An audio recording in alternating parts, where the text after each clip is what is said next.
Sejam bem-vindos, Deus abençoe. E hoje nós vamos, como combinado, falar sobre Ezequiel 37, que é a visão do vale de ossos secos. Então, quem quiser abrir na Bíblia aí para acompanhar a leitura, ou no seu aplicativo, livro do profeta Ezequiel, capítulo de número 37, versículo 1. Abrindo aqui. Então vamos fazer a leitura, né? A visão de um vale de ossos secos. Veio sobre mim a mão do Senhor, e o Senhor me levou em espírito e me pôs no meio de um vale que estava cheio de ossos.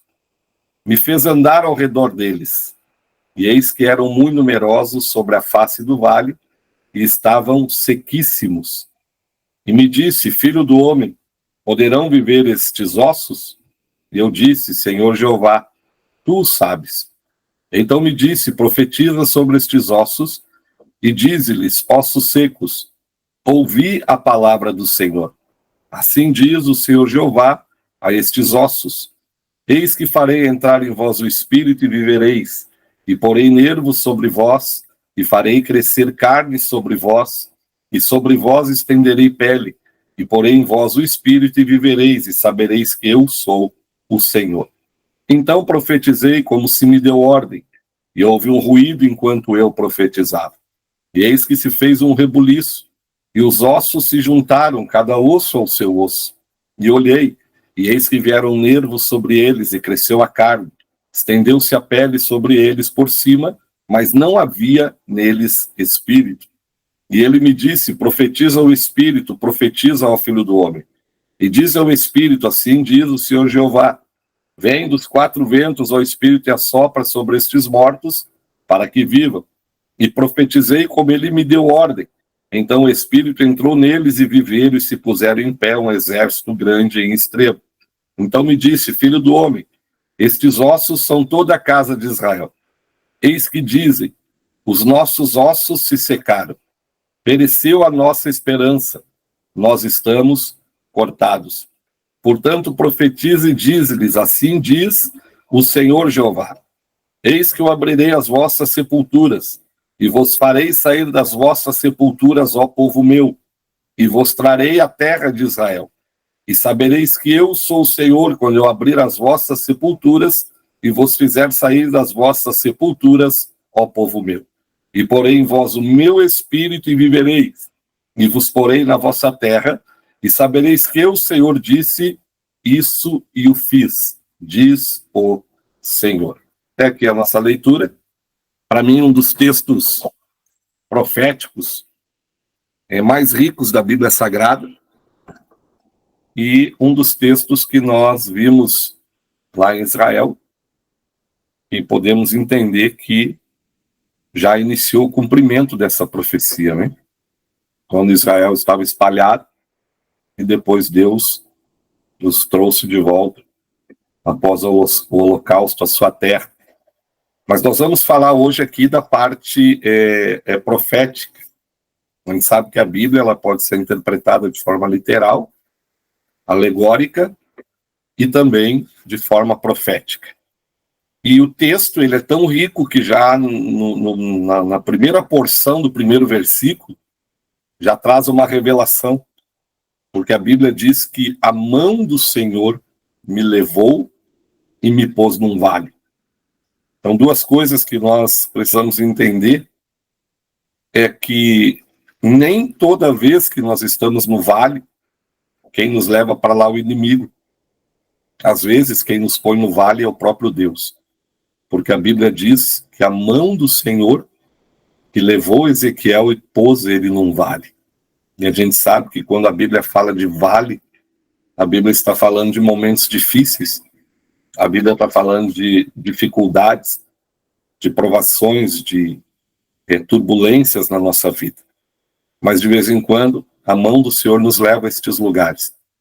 E muitas vezes não é para nos provar, mas é para nos usar nestes lugares.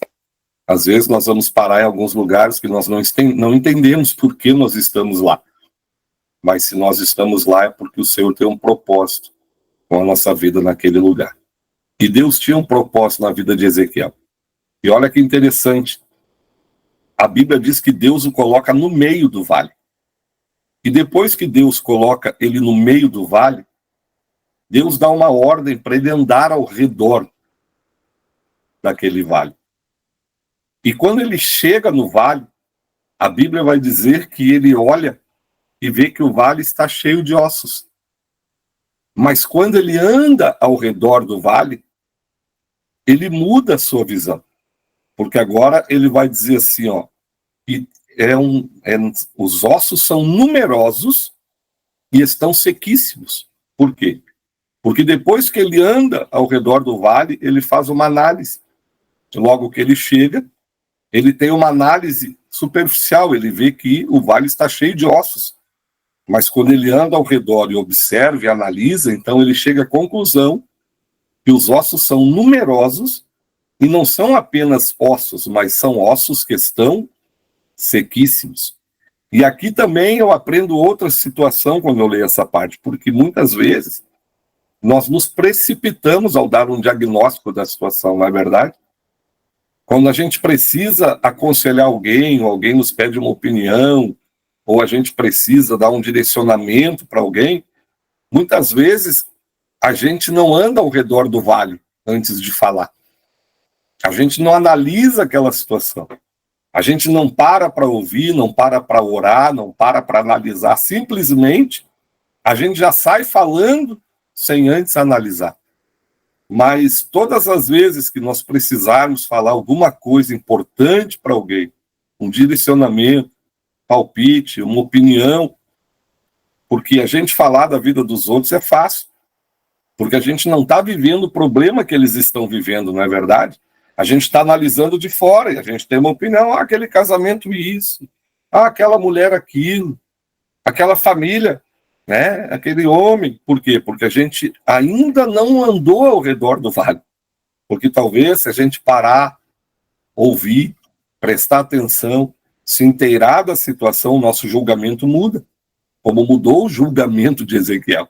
Quando ele chegou, ele disse, eu estou no meio de um vale cheio de ossos. Mas quando ele olhou, andou, analisou, ele disse, não, os ossos são numerosos e estão sequíssimos. Então, antes dele abrir a boca, ele fez uma análise da situação. E é isso que muitas vezes nos falta. Parar, ouvir, analisar, tentar entender o que está acontecendo, sentir a dor do outro, ver o que o outro está sofrendo, o que o outro está passando, só para então, depois de dar uma volta no vale dessa pessoa, a gente então emitir um parecer, ou dar um conselho, ou um direcionamento. A gente, como pastor, a gente sabe bem como é isso. A gente olha, é uma coisa a aparência, mas quando a gente entra dentro do problema, a gente começa a ver que às vezes a situação, aquele que parecia inocente é o culpado. E aquele que parecia o culpado é o inocente. Às vezes, aquela mulher que parece ser a louca da situação, não é ela que é a louca da situação, mas é o outro que levou ela a esse estado de loucura que ela está vivendo. Então, a melhor coisa que nós temos que fazer hoje, ao emitir o parecer sobre a situação, a vida, ou qualquer coisa nos negócios, ou em qualquer lugar, é antes dar uma volta no vale, fazer uma análise mais profunda, para só depois, então, emitir um parecer. E foi o que Deus falou para Ezequiel. Deus colocou ele no meio da situação. Mas antes dele falar, Deus disse, tu vai dar uma volta ao redor. E eu já estou sentindo a presença de Deus aqui, sabia? Porque às vezes Deus nos coloca no meio de situações. E primeiro é para a gente analisar, orar, falar com Deus, e só depois, então, a gente se pronunciar para não estar agindo ou falando precipitadamente. E depois que ele faz essa análise, que ele tem essa visão dos ossos numerosos e que estão sequíssimos, aí Deus faz uma pergunta para o profeta. Ele diz assim, filho do homem, poderão viver estes ossos? A resposta de Ezequiel é cirúrgica, porque Ezequiel, ele não responde mas ele faz uma afirmação. Ele diz assim, ó, ele poderia ter dito, claro que pode. Sim, pode, eu fiz uma análise, uma situação. Ou ele podia ter dito, não, não pode. Acabou. O osso não está nem seco, o osso está sequíssimo. Isso passou do estado de morte, do estado de decomposição, para um estágio final. Esses ossos sequíssimos vão virar pó, vão desaparecer. Mas ele não emite nenhum tipo de opinião. Ele faz o que nós deveríamos fazer. Ele olha para o céu e diz, tu que sabes. Sabe o que Ezequiel estava dizendo? Se tu quiseres, este vale de ossos secos cria vida. Se tu quiseres, estes ossos viram um exército. Porque é tu que sabes. E Jó disse, bem sei eu que tudo tu podes. E nenhum dos teus pensamentos podem ser impedidos. Então Ezequiel olhou para aquela situação e disse, é tu que sabes. Se tu quiseres, deserto vira um jardim. Se tu quiseres, o lugar seco tem correntes de água. Se tu quiseres, este corpo que está enfermo é curado. Se tu quiseres, ou seja, é tu que sabes. Se tu quiseres, tu podes fazer qualquer coisa. E é isso que nós temos que entender. É Deus que sabe. A última palavra, ela vem do Senhor. É Deus que decide, é Deus que determina, é Deus que sabe, mas o profeta estava dizendo, é tu que sabes, porque se tu quiseres, tu podes fazer todas as coisas. Não há nada impossível ao Senhor. Eu não sei qual é a tua situação, qual é o teu vale, o que você está vivendo, o que você está precisando, ou o que você está pedindo, o que você está orando, mas uma coisa eu sei, Ele pode. Ele pode fazer qualquer coisa. Então a resposta que você tem que dar para Deus é que Ezequiel disse, olha, Senhor, é tu que sabes, ou seja, se tu quiseres, agindo, Senhor, quem vai impedir? Maria diz em Lucas 1,37, né? Não há impossível para Deus. Todas as coisas são possíveis ao Senhor. Então, se tu quiseres, estes ossos criam vida. Mas aí vem a participação do homem. Deus diz para Ezequiel, então profetiza. Profetiza sobre estes ossos. E diz, ossos secos, ouvi a palavra do Senhor. Olha que coisa tremenda, gente. A metáfora aqui é tão poderosa, porque osso não tem ouvido. Osso não ouve. O que Deus está dizendo é que ainda que esteja morto, mesmo que esteja morto, se Deus falar, ele ouve.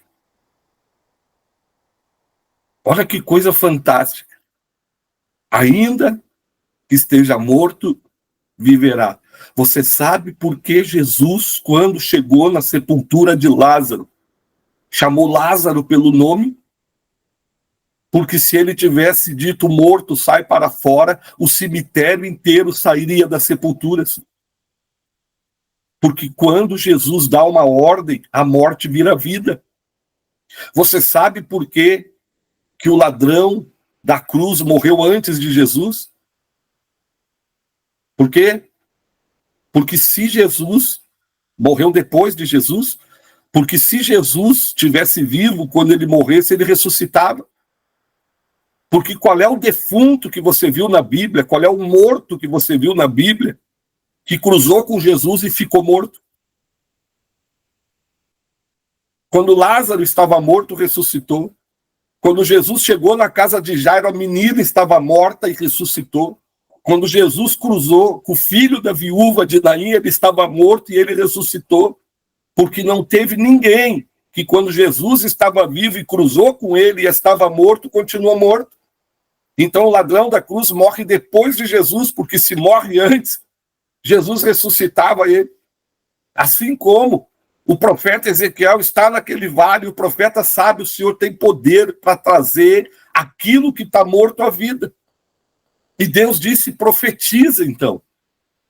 E diz para estes ossos, ou seja, para estes mortos, ouvir a palavra do Senhor. E aqui eu aprendo mais algo assim profundo, importante, Porque morto só ressuscita ouvindo a palavra do Senhor.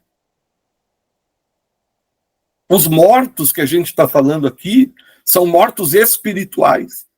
São aqueles que estão mortos nos seus pecados, que estão distantes de Deus, que não servem a Deus, que estão, distantes de Deus. E eles só podem voltar à vida se eles ouvirem a palavra do Senhor. Porque eu nunca vi alguém voltar à vida ouvindo outra coisa. Não existe. Para algo que está morto voltar à vida, nós precisamos ouvir a palavra. Nós precisamos ter contato com a palavra. Pastor, eu não estou entendendo, deixa eu aqui explicar de forma didática. Teu sonho morreu. Tua esperança morreu. Tua alegria está morta. Você não tem mais paz. Tua empresa está morrendo. Tua vida financeira. Alguém na tua casa. A única maneira disso voltar à vida é se ouvir a palavra do Senhor. Porque quando Deus fala através da sua palavra, os milagres vão acontecer. E foi o que ele disse: ossos secos, ouvi a minha palavra não, ouvi a palavra do Senhor.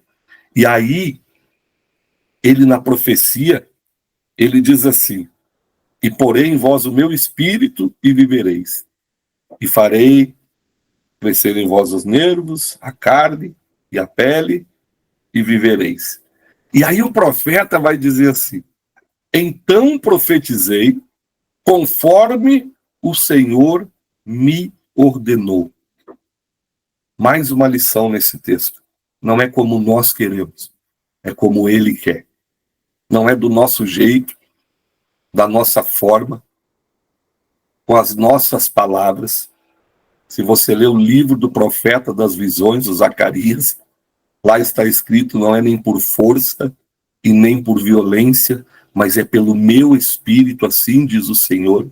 Às vezes nós queremos fazer do nosso jeito, agir com as nossas forças, com o nosso entendimento, da nossa maneira, do jeito que nós aprendemos, não vai dar certo. Mas se nós fizermos conforme a vontade do Senhor, o milagre vai acontecer. Se nós observarmos na Bíblia, todas as vezes que Deus preparou algo extraordinário, Deus deu a planta, Deus deu a fórmula, Deus deu o modelo, e aqueles que agiram segundo a vontade do Senhor tiveram vitória. No primeiro homicídio, antes de Caim matar Abel, Deus fala com Caim e diz: por que decaiu o teu semblante? E Deus diz: o pecado está batendo na porta do teu coração. É para ti o desejo e cabe a ti dominá-lo. E Deus fala: se tu procederes bem, também serás aceito. Mas Caim não fez conforme o Senhor ordenou. Ele matou o seu irmão e perdeu a bênção de Deus na sua vida. Mais tarde veio o dilúvio. Deus chama Noé, lhe dá a planta da arca, o modelo da arca, e diz: faz uma arca com esta medida, com este material, 3 andares, uma porta, uma janela. E Noé fez a arca exatamente como o Senhor ordenou. Veio o dilúvio, levou a todos, a arca flutuou, pousou no Monte Ararat, e até hoje os navios de cruzeiros transatlânticos são feitos na mesma proporção das medidas da arca de Noé. Por isso que eles flutuam. Porque todas as vezes que Deus nos dá uma ordem, e nós a executamos conforme a ordem que ele deu, vai dar certo. Mas todas as vezes que nós interferimos na ordem do Senhor, nós vamos trazer um problema para as nossas vidas. Lembra de Sara? Sara interferiu. Deus disse para Abraão: eu vou gerar de ti, da tua esposa. Ela interferiu na ordem do Senhor e trouxe grandes consequências para a humanidade. Mas Jesus não. Jesus, no Evangelho de João, no capítulo 4, quando os discípulos estavam preocupados se Jesus estava com fome, Jesus disse: uma comida eu tenho para comer. Os discípulos arrazoaram, pensando alguém trouxe alguma coisa. Ele disse: não, esta comida é fazer a vontade daquele que me enviou. E depois, em Filipenses, Paulo disse que ele não teve por usurpação ser igual a Deus. Antes se esvaziou, se humilhou, tomando forma de homem, de servo. E como homem, foi obediente até a morte e a morte de cruz. Mas depois que ele ressuscita, a Bíblia diz: e Deus lhe deu um nome, que é sobre todo nome, no céu, na terra e no inferno. E um dia todo joelho se dobrará e toda língua confessará que ele é o Senhor. Por quê? Porque ele fez conforme o Senhor lhe ordenou. E nós, muitas vezes, teimosos,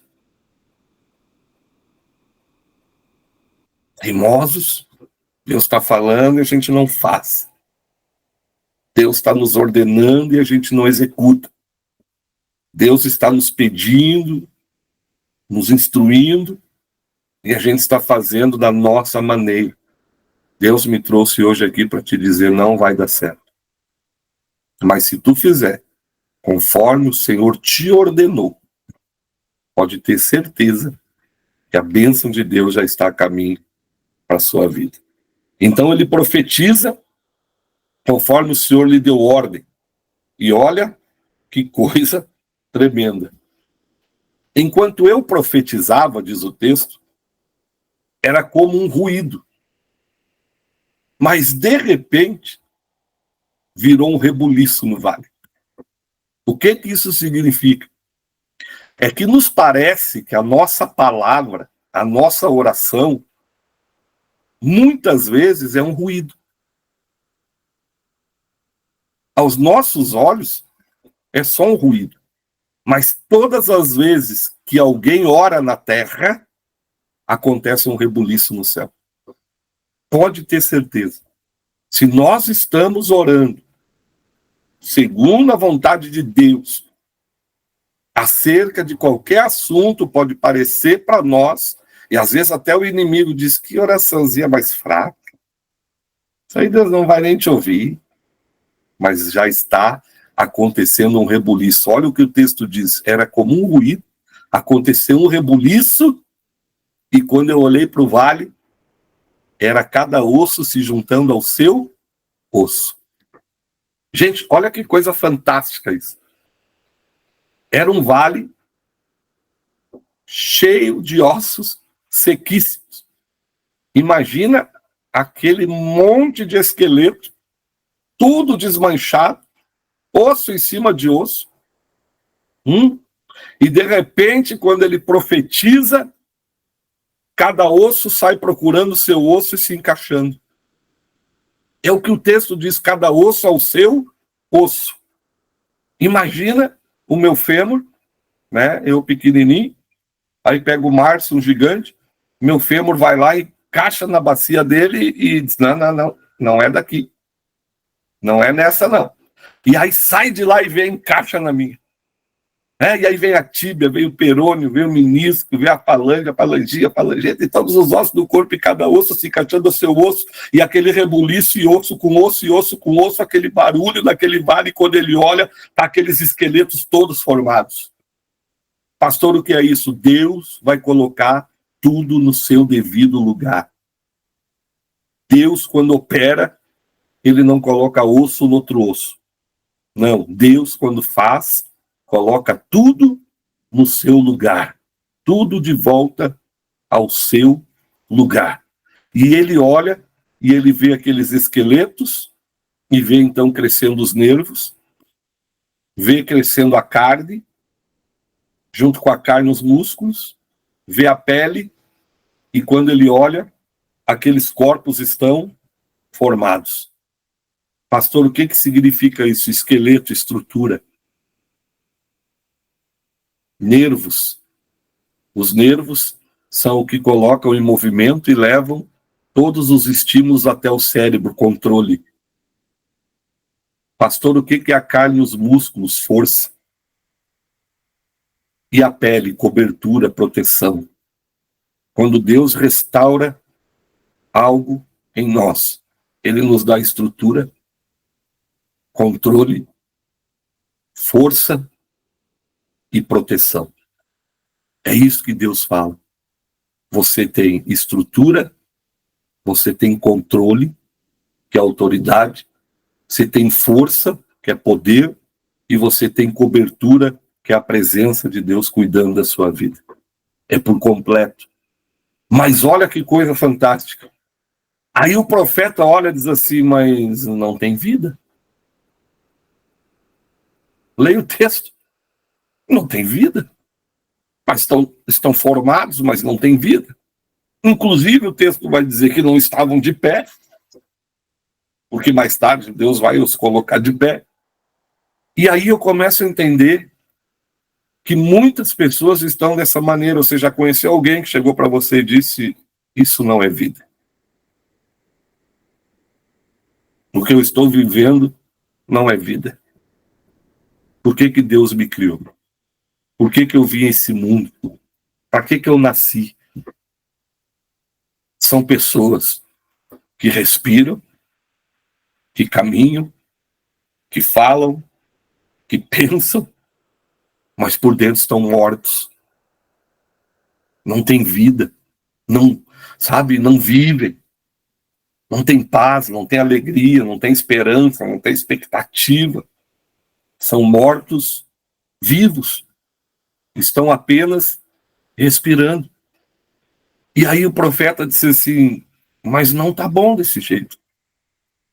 Então até bonito, mas não tem vida. E aí Deus disse, não tem vida, porque não tem espírito. Porque para ter vida, tem que ter o meu espírito. Lembra o que Jesus falou? O ladrão vem senão para roubar, matar e destruir, mas eu vim para que tenham vida e a tenham em abundância. Deus está dizendo, o homem pode ter tudo, pode ter dinheiro, pode ter fama, pode ter tudo o que o mundo pode oferecer, mas se não me tem, não tem vida. Não vive em abundância. E lá no Evangelho de João, capítulo 14, Jesus diz, eu sou o caminho, a verdade e a vida. Evangelho de João, capítulo 15, quando Jesus está falando da videira e das varas, ele diz no fim, sem mim, nada podeis fazer. Ezequiel disse, a aparência, tremendo, mas não tem vida. E Deus disse, claro, que não tem vida, porque não tem o Espírito. E aí Deus fala para Ezequiel, profetiza sobre estes mortos para que vivam.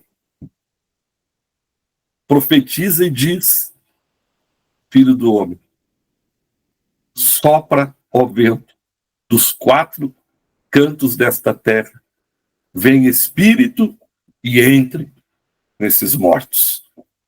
E aí Ezequiel profetiza sobre os mortos. O que ele faz? Profetiza.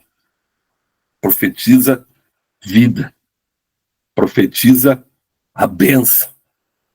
Profetiza que o Espírito iria entrar naqueles mortos. E a Bíblia diz que o Espírito vem e entra. E quando entra, eles se colocam de pé. E aí se torna um exército grande em extremo. E é isso que nós estamos fazendo na live. Profetizando. Conforme a ordem do Senhor. Profetizando. Não adianta a gente ter uma Bíblia, a gente ir na igreja, a gente ter nome de cristão, mas tem que ter vida.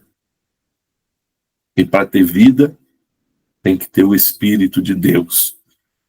E eu estou falando isso, e talvez alguém que esteja me escutando aqui hoje, ou vai me escutar no dia, vai se identificar, porque eu sou um que um dia estive morto. Não conhecia Deus, não sabia quem era Jesus, nasci numa boa família.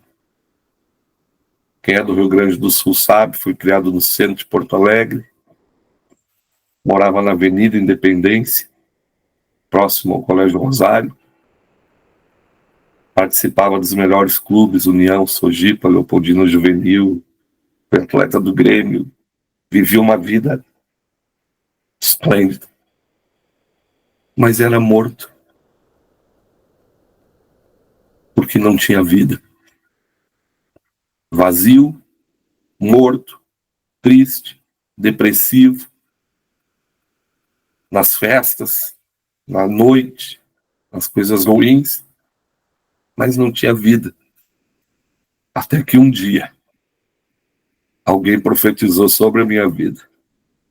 E o Espírito entrou, me colocou de pé, e hoje eu tenho vida e vida com abundância. Mas precisou de um Ezequiel no meu vale. Alguém que chegou na minha vida, não me julgou, mas andou ao meu redor, analisou a minha situação e disse: tu sabes. E profetizou e o Espírito entrou. Não tem ninguém na face dessa terra que Deus não possa mudar e transformar.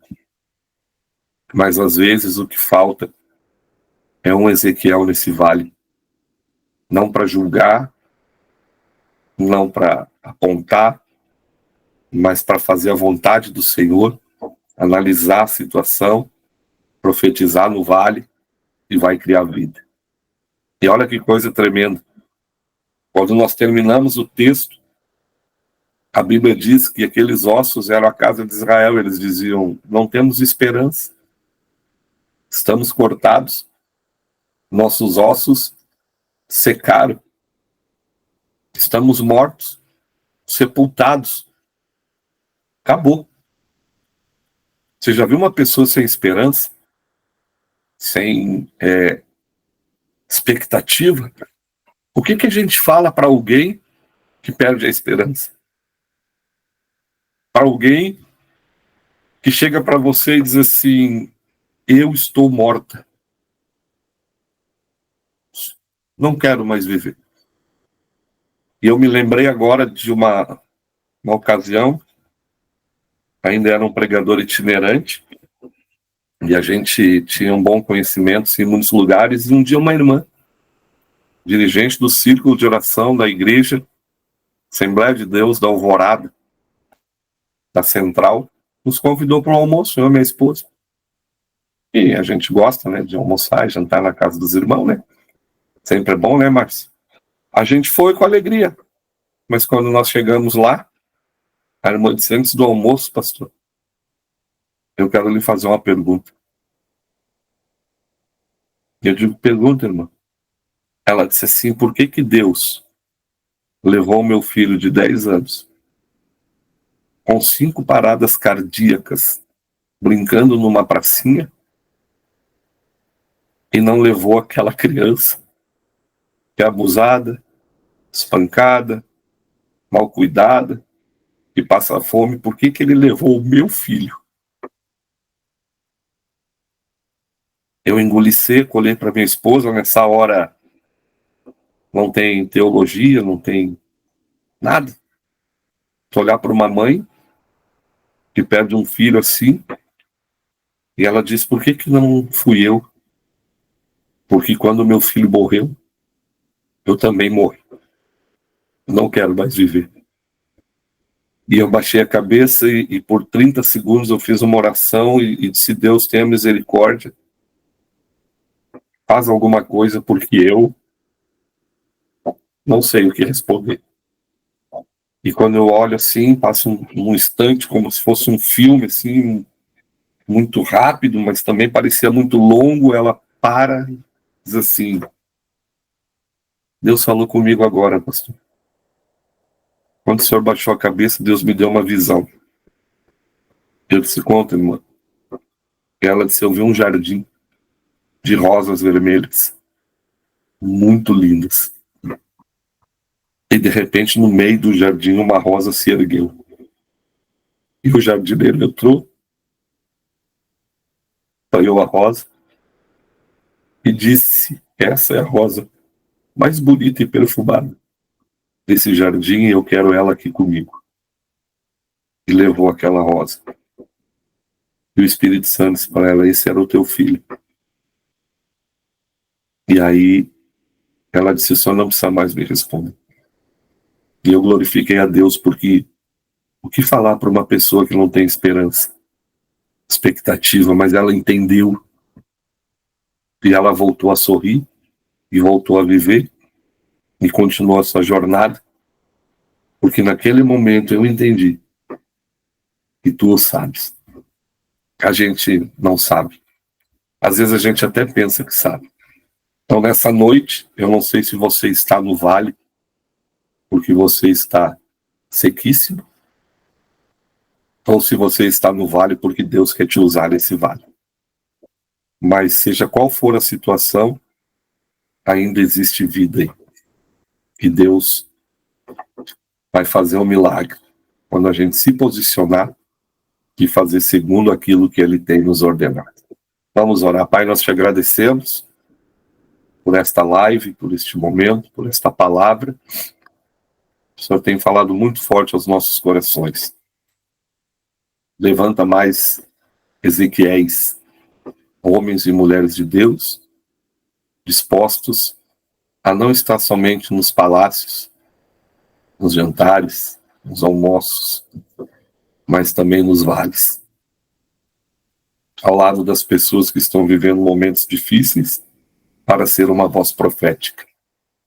Se tem alguém aqui que está nos ouvindo, nos acompanhando neste vale de ossos secos, alguma coisa que esteja morta, ou que esta pessoa já enterrou na sua vida, que o Senhor possa ressuscitar, colocar tudo em ordem e trazer de volta para esta pessoa. Eu oro por um milagre, pela tua bênção, em nome de Jesus. Amém.